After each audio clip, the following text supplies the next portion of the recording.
Welcome to the Church and Culture Podcast, a weekly discussion with Dr. James Emery White on the latest trends happening in culture and where and how the church should respond. Jim is the founding and senior pastor of Mecklenburg Community Church in Charlotte, North Carolina, president of Serious Times, a ministry devoted to exploring the intersection of faith and culture, former professor of theology and culture at Gordon Conwell Theological Seminary, where he also served as their fourth president, and the author of more than 20 books. I am your host, Alexis Dry, and I can't wait to dive into this week's conversation. Well, hello and hi to you too, Jim. In an earlier podcast episode, as you know, we dove into the subject of homeschooling. You mentioned in that episode that you and your wife homeschooled your 4 children at kind of different points in their educational careers. And you've often spoken and written about some of the many benefits of homeschooling. And at MEC, which is, for those of you who are new to the podcast, that's the church where Jim is the senior pastor, where I also work. There are a lot of families at this church who homeschool their children. But all that to say, it would be disingenuous to present homeschooling as like the best educational option, or to assume that everyone who homeschools does so for the exact same motivations. In fact, what we did not get a chance to unpack in that previous conversation was, I would just say, for lack of a better term, the dark side of homeschooling.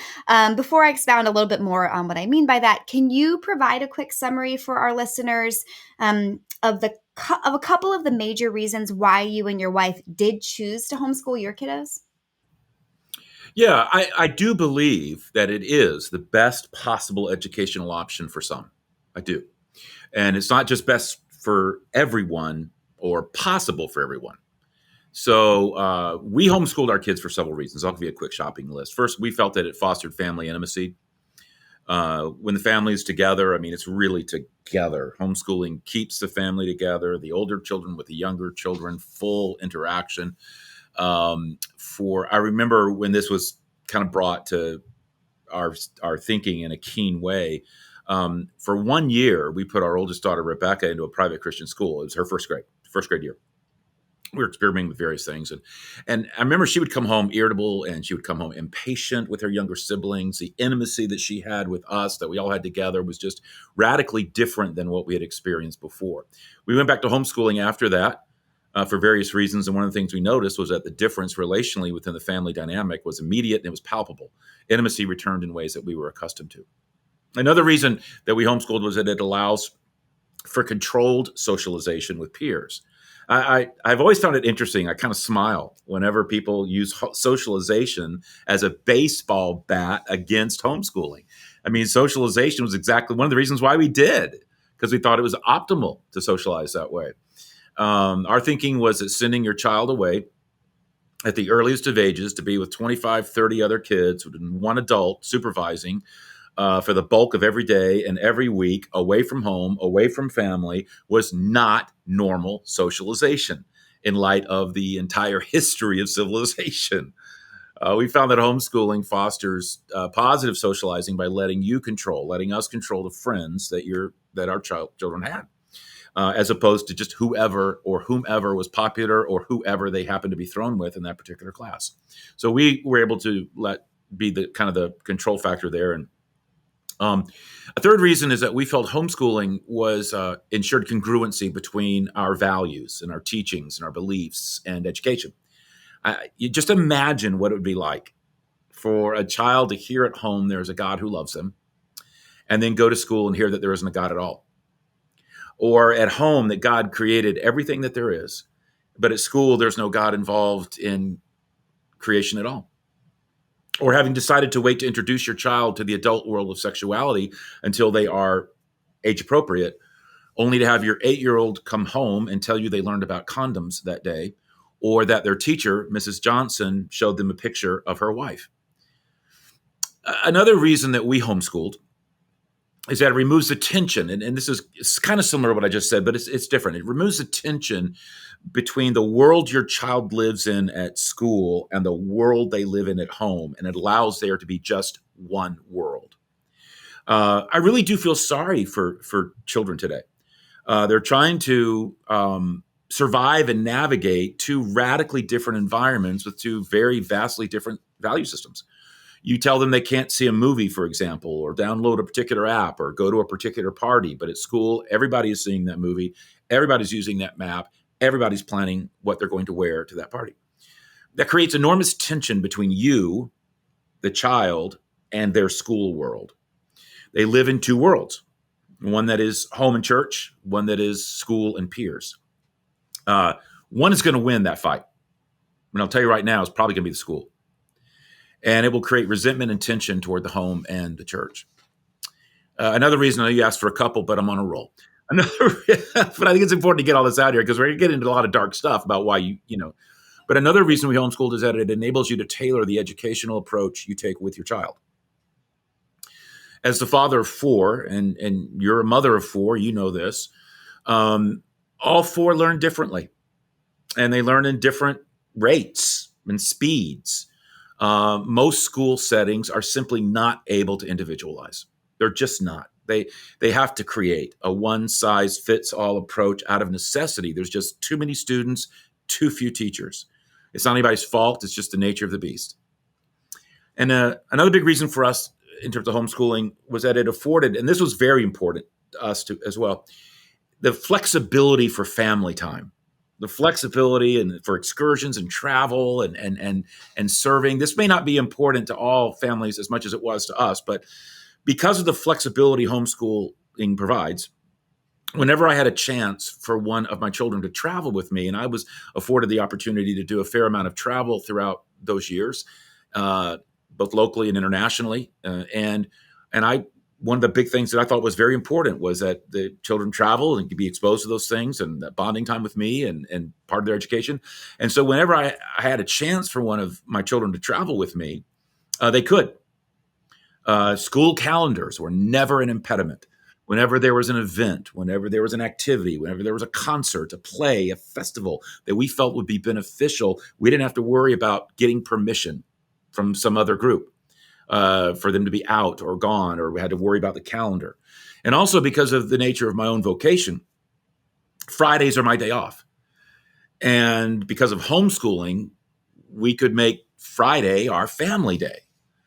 And also when there were serving opportunities or internship opportunities at the church or other agencies and organizations for our kids, we could take full advantage without concern for what day of the week it might land or what hours of the day. Last reason, then I'll be quiet. We chose homeschooling, but I'm an enthusiast for homeschooling. I really am. I'm such a proponent.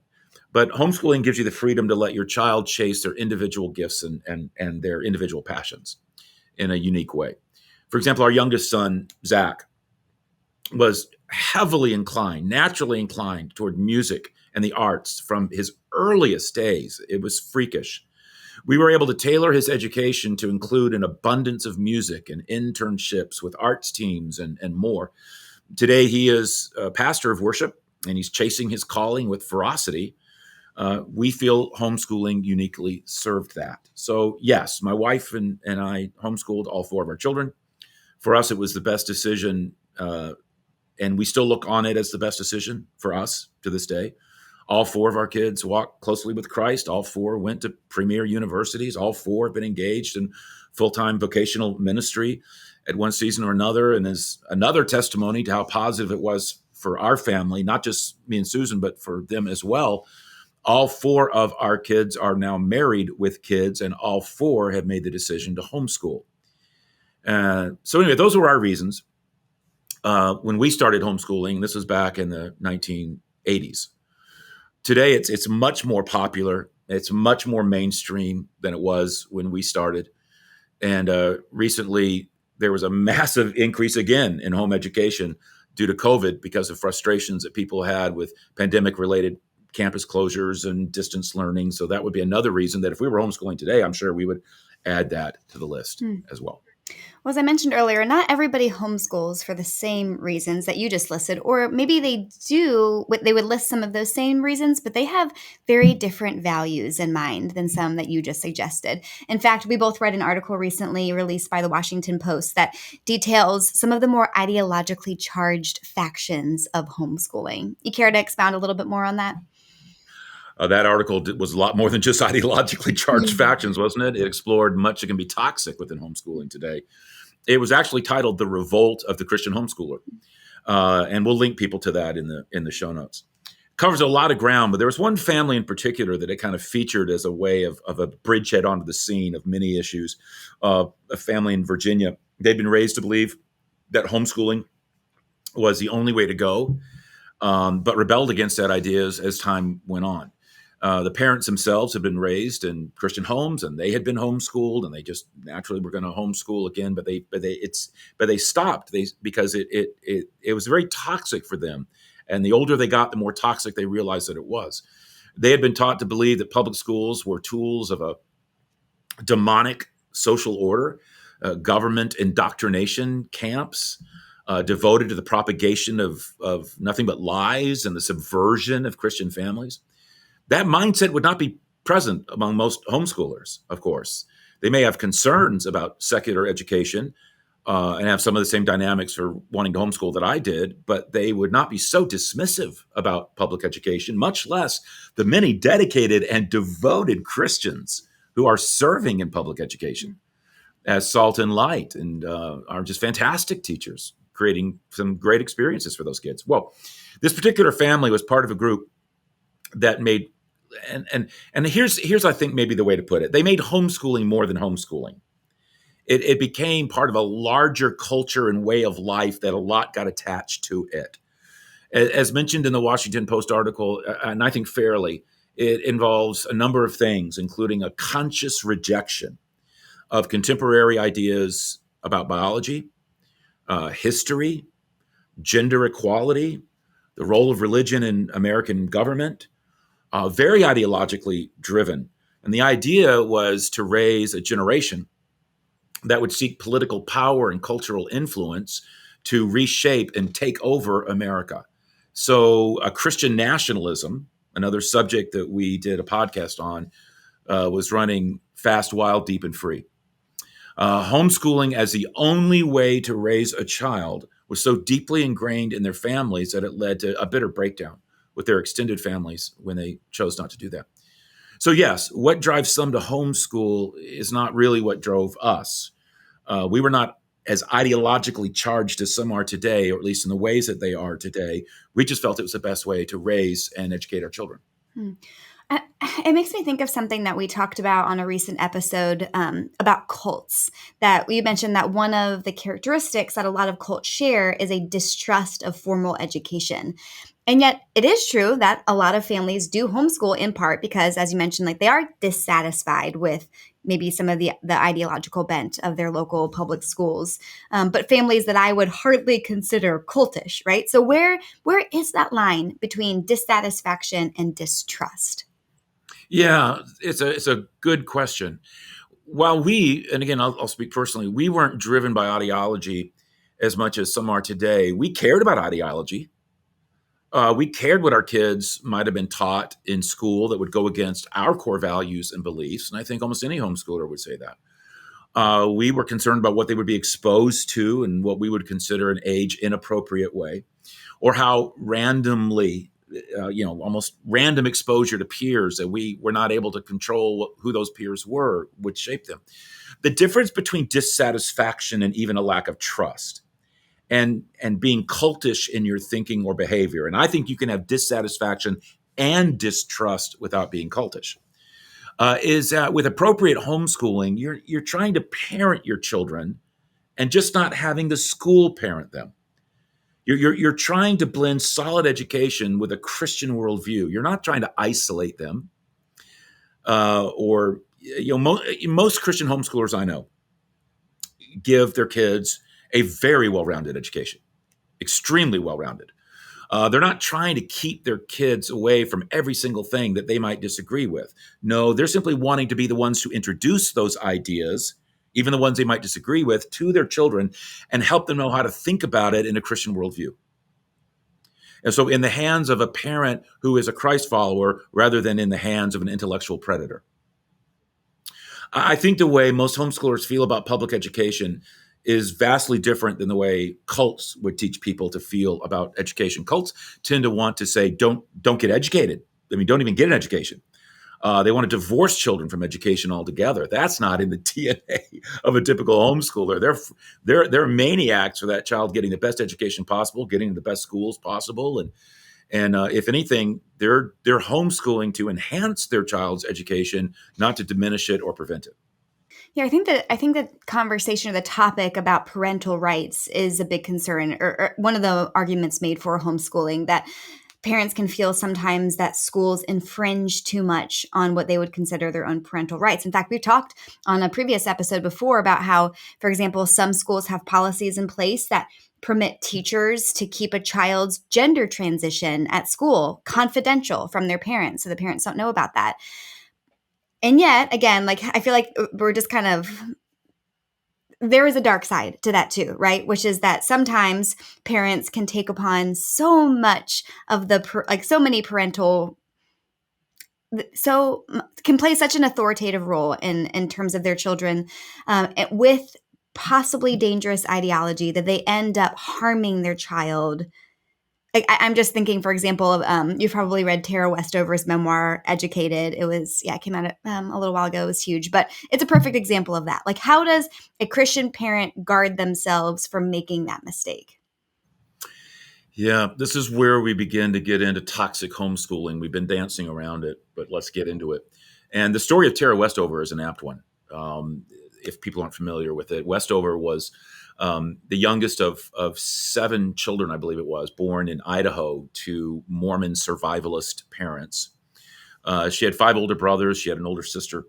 Her parents were suspicious of doctors. They were suspicious of hospitals. They were suspicious of public schools. They were suspicious of the federal government. Westover was born at home. She was delivered by a midwife. She was never taken to a doctor or a nurse. She was not even registered for a birth certificate until she was 9 years old. Her father resisted getting formal medical treatment for any of the family, even when they were seriously injured. The children were treated only by their mother, who had studied herbalism, and other methods of alternative healing. All the siblings were just loosely homeschooled by their mother. It was an older brother that finally taught her how to read.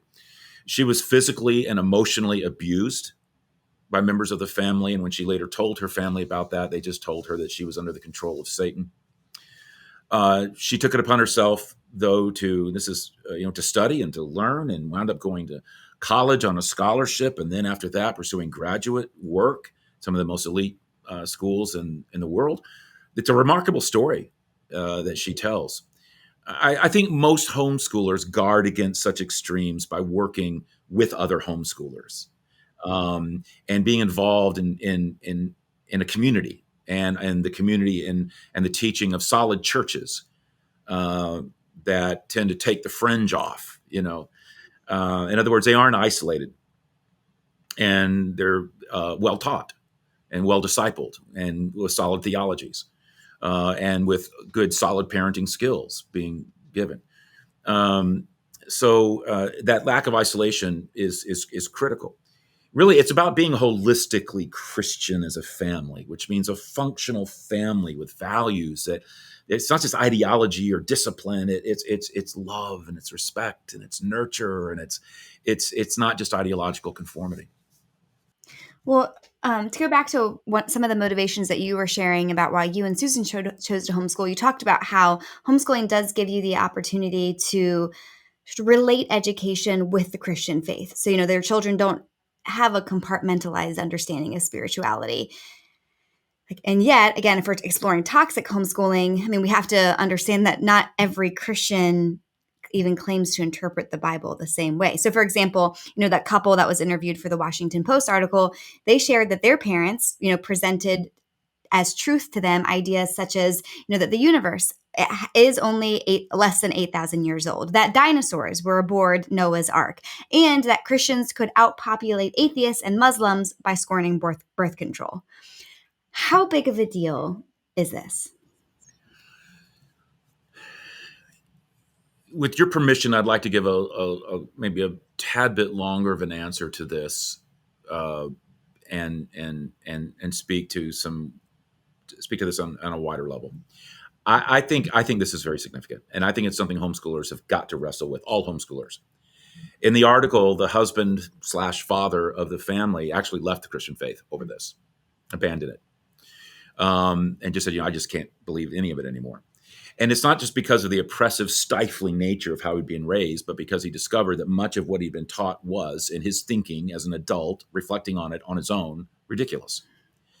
I've gone on record about matters related to faith and science, that some Christians, far from the majority, but some feel that to be biblical and to put forward a Christian education means embracing things that are scientifically unconscionable.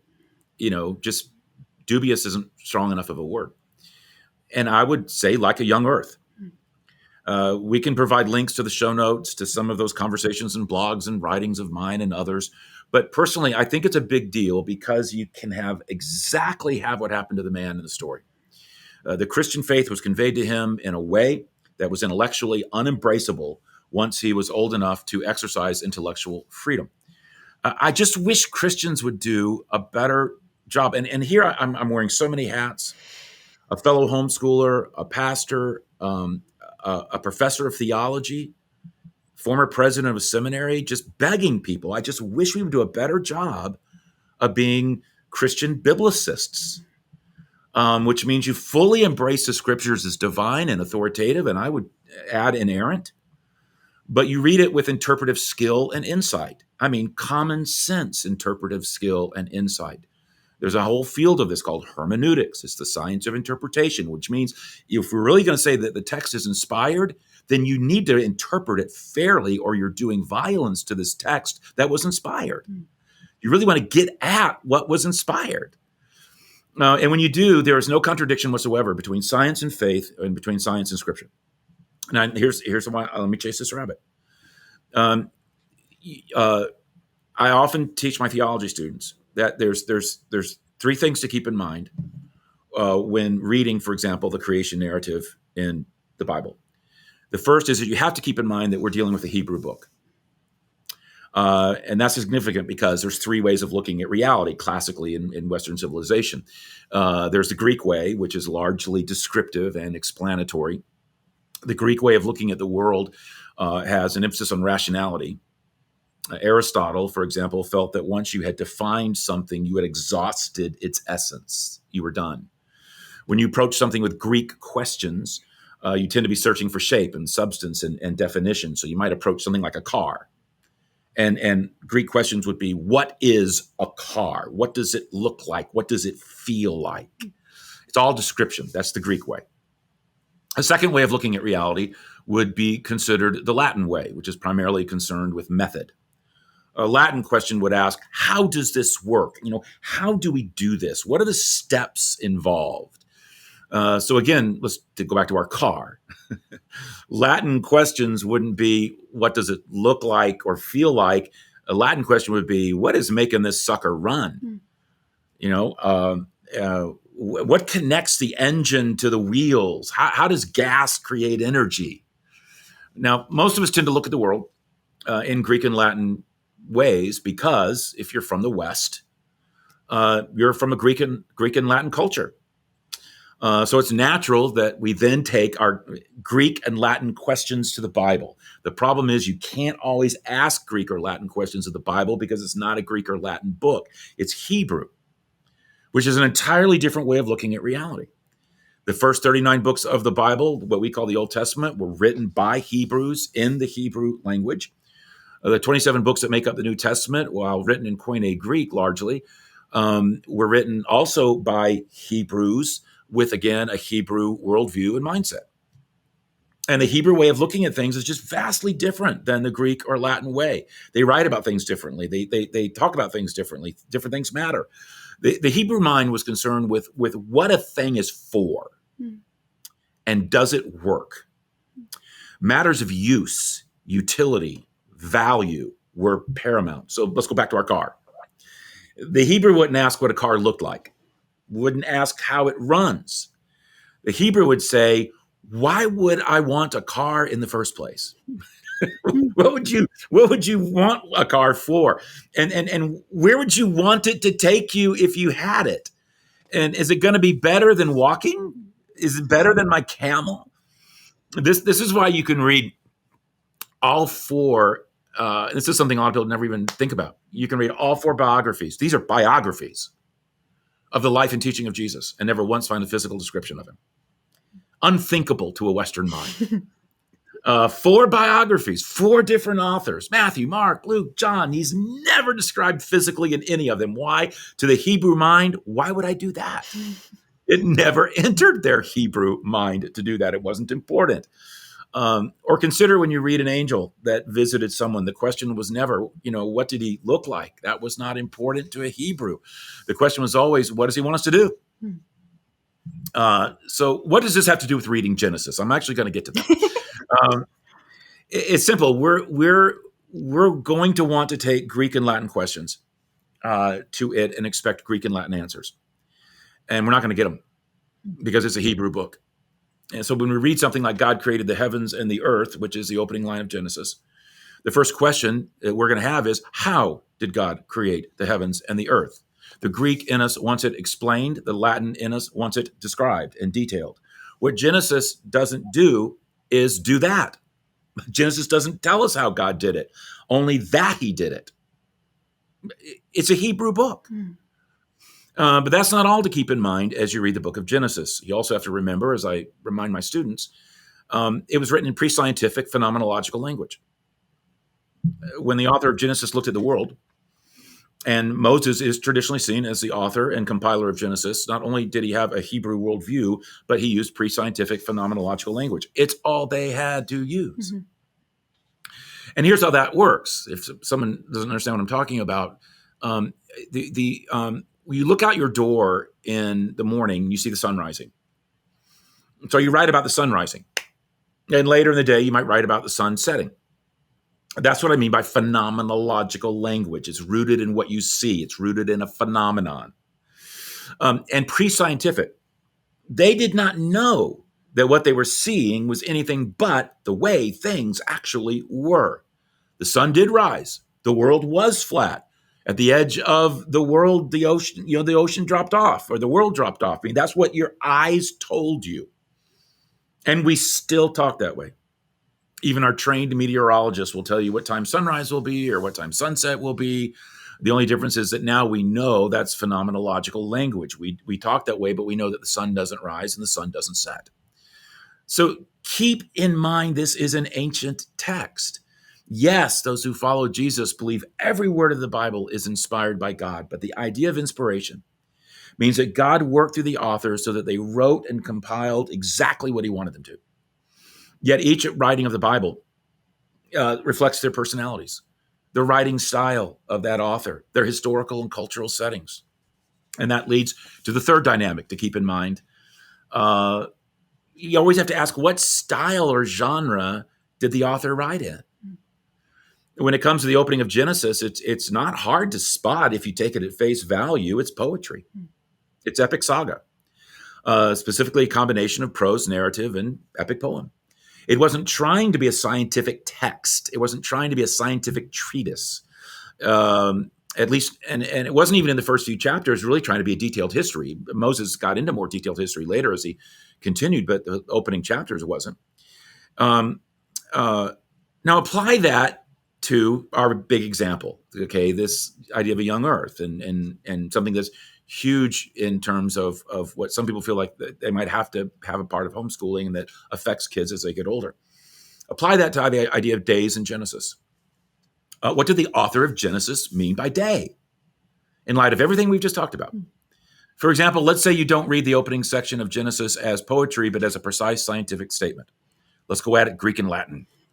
Well, you want Greek and Latin answers, so to your Greek, you want Greek and Latin answers to your Greek and Latin questions. So by golly, you're going to force that text to give you Greek and Latin answers, which would mean that when you read the word day in Genesis, or that something happened on a day or in a day, you automatically say, we have to say 24-hour solar day.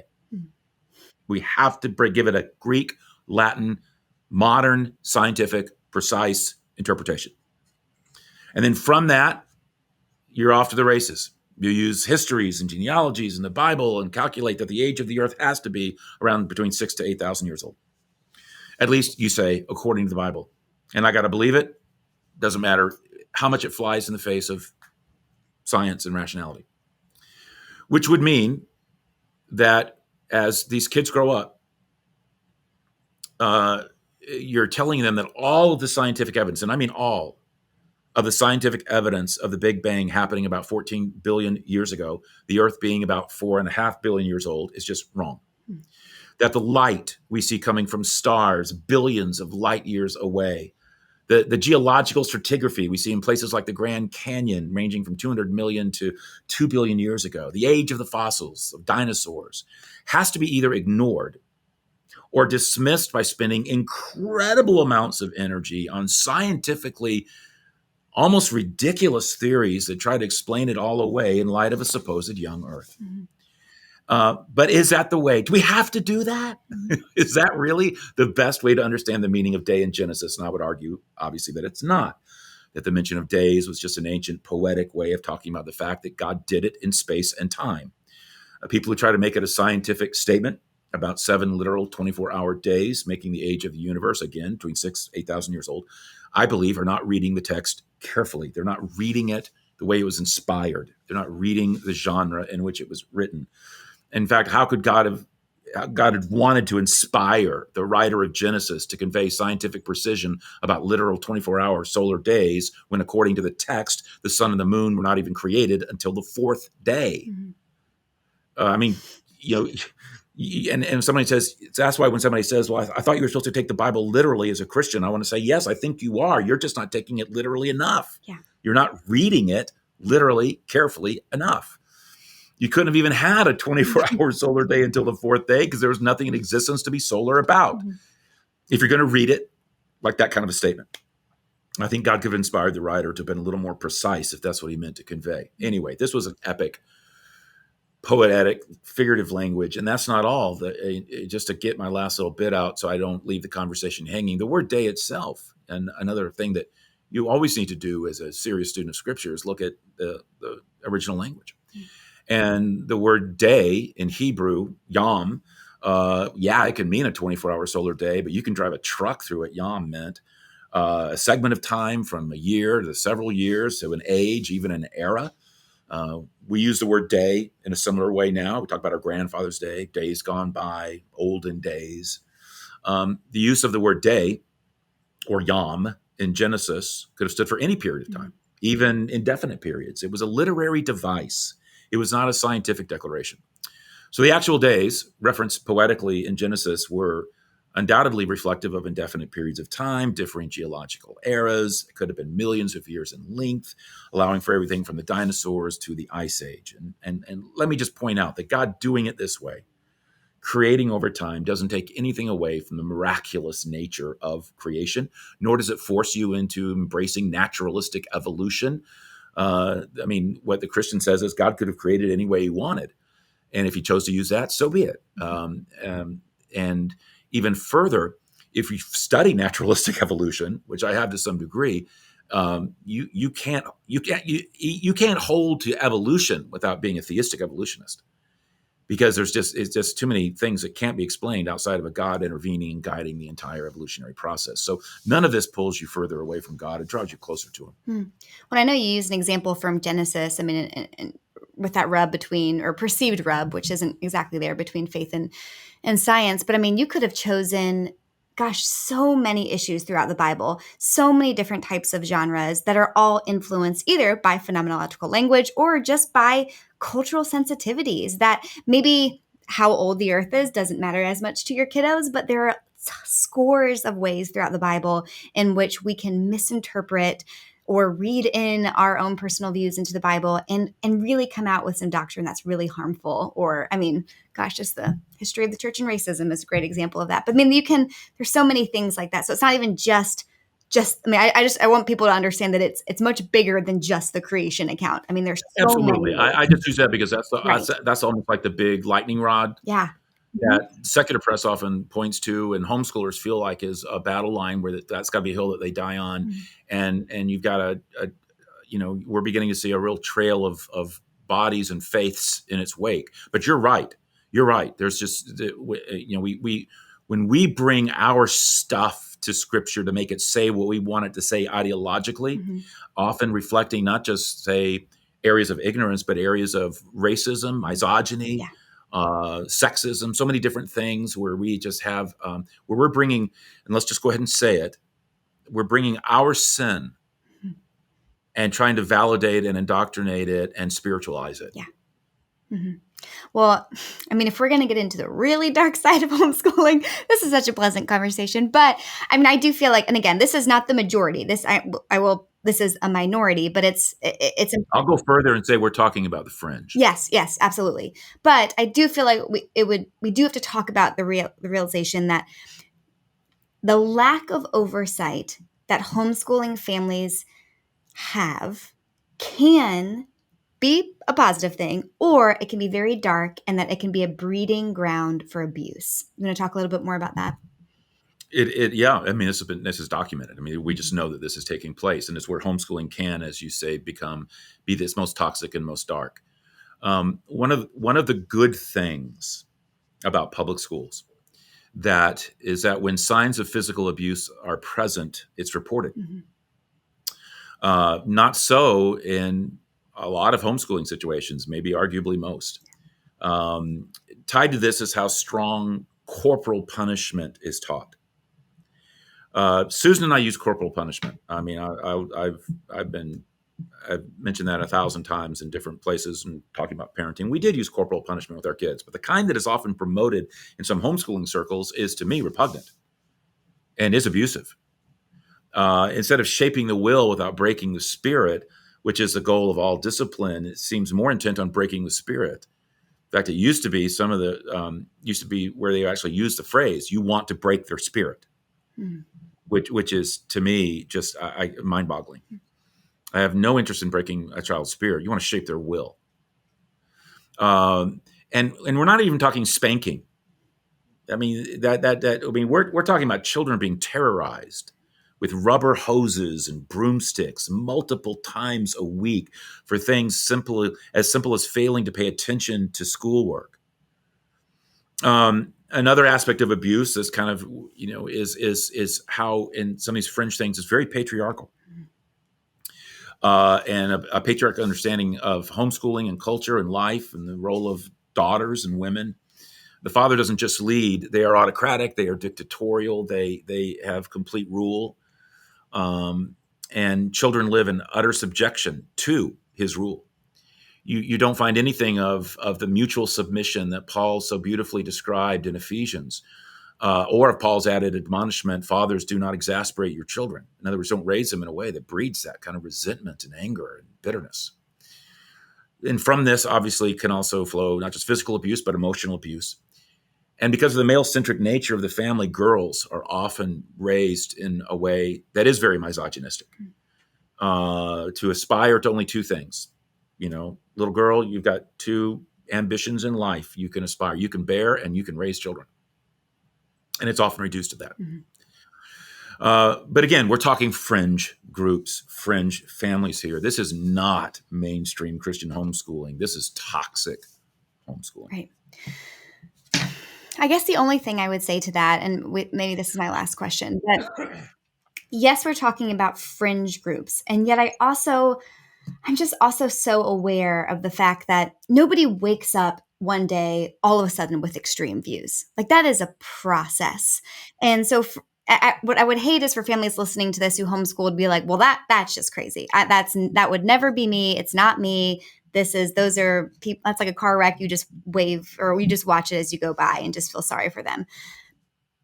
And then completely dismiss like that we all have a capacity for evil. We all have a capacity for, I mean, we've talked enough about, just cults, and we've talked enough about conspiracy theories and all the thing to realize that we're more susceptible than we like to realize to things. So what advice for those who are homeschooling or listening to this and are interested in homeschooling, what advice would you give to them for staying clear of this darker side of homeschooling?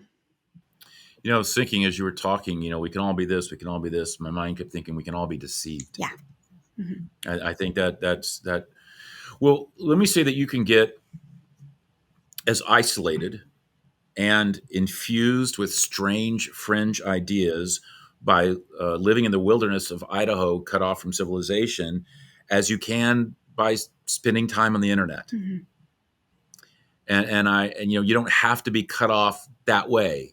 You can just be in a little echo chamber bubble where you're exploring site leading to site, and all of a sudden you just get into conspiracy stuff or weird stuff or fringe stuff and ideas, and it's all being put forward as fact or truth, or here are these bogus studies or whatever, and they try to have all kinds of letters by their name, and yet they're not mainstream, they're not at all, and all of a sudden you're down a rabbit hole and you took the wrong pill. So be careful. So I guess my first one, be careful about your source material. Yeah. I sometimes will say to people, the scariest thing I sometimes will hear someone say is, well, I'll research that. What do you mean? Because I know what I mean by research as a PhD academic who was trained to do research that is peer reviewed. I know the rigors of research, how to evaluate sources and things of that nature. When somebody says they're just going to research, that just means, okay, you're going to go wild on the internet, and I'm going to go fast and pray for what you click. So be careful about your source material. Yeah. Second, have a vision. Have a target on the wall for what you're after as a family when it comes to homeschooling. Have a good, clear biblical vision, and don't get sidestepped away from that. Make sure you know why you're doing what you're doing. You'll need that anyway, because days are long and kids are real and life is hard. In my book, A Mind for God, I cover what our target on the wall was when it comes to a Christian mind. We can link information about that book in the show notes. It's been very helpful to homeschoolers, we've heard over the years. So I would encourage that, perhaps. I would watch what community you align yourself with, and not just in terms of homeschooling groups, but churches. Are there distorted views of discipline, education, patriarchy, science, misogyny that are being propagated? Finally, seek mentors in homeschooling where you like what you saw happen. One of the things that I don't like is that I see a lot of homeschoolers looking for their homeschooling mentors or peers, or somebody who just happens to have a large following on TikTok or Facebook, but they're in the midst of it. I'm not so sure that that's the best mentor. I think you want someone who's maybe done it, and maybe they're done with it. And you've had a chance to see what happened as a result of what they did. Yeah. And you like what you see happened, meaning the kids turned out normal and happy and on-ramped to life. And they went to solid universities, and they embraced Jesus as adults, and they celebrated they still celebrate their homeschool experience as adults looking back on it. Those are mentors you want. And I would find them, I'd seek them out, and I'd pick their brains, and I wouldn't look down on them, just because they may not be up on the latest curriculum anymore or the latest website. What they can give you, though, is a wisdom. This is how I handled this situation. This is how I raised my kids. This is how I operated homeschooling. This is how we did it as a family. And I'll tell all those homeschooling families out there, that's timeless. Yeah. This has been so helpful. I don't know if I mentioned earlier, but my husband and I do homeschool our kiddos too, in a hybrid situation. And so I would say, like, one more thing that I might add to that list that you've already touched on, but I'll just restate here to close, is just even the importance, like particularly with when you're talking about hermeneutics and understanding how to read the Bible correctly, is that, like, I just feel like we have been challenged in our own homeschooling of making sure that even though we are teaching our children, that we remain students of the Bible, that we take that part of our spiritual life very seriously, so that we can be more confident with what we're passing on to our kids about God, and help them to read the Bible, that we're doing that too. And I think that's especially relevant in our more post-Christian times that we're living in, as you talked about before, that we're not quite as biblically illiterate, my generation, as previous generations. And so we've got some work to do in this area. But as you mentioned, there's grave danger in not doing it, and there's such great benefit in doing it. So not only for our kiddos, but for us too. So yeah. Well, as always, thanks, Jim. Thank you for this. And I will just say one more time, we're going to plug a lot of stuff in the show notes that we talked about today. Jim gave us a few things in terms of the benefits of homeschooling, but you've written more about this and talked about it, and I think people would find that helpful. So Thank you. And thank you guys for listening. And we'll be back here again next week.